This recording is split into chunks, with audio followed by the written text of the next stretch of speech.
কলকাতায় মেলা, বাট এগুলো একটু বড় বড় মেলা। সব বেরোবে এখান থেকে টোটো।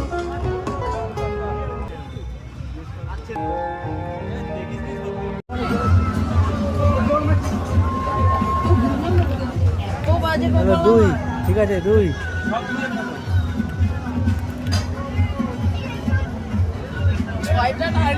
মিডিলে দাঁড়িয়েছে তো, আবার মারবে। আচ্ছা তাই হয়েছে, চলো। 3, 9, 10, 11 হয়েছে, চলো। 11 আর 5 16 হয়েছে, 16 আর 4 20 হয়েছে। চলো, আর 4 লাগে, 4, 22, 22 কিছু আছে যা? 22 হয়েছে। 22 কিছুই নেই এখানে, মনে হয় কোনো ট্রিক আছে, বেঁচে বেঁচে এমন না এতটাই কাউন্টিং হয় যেখানে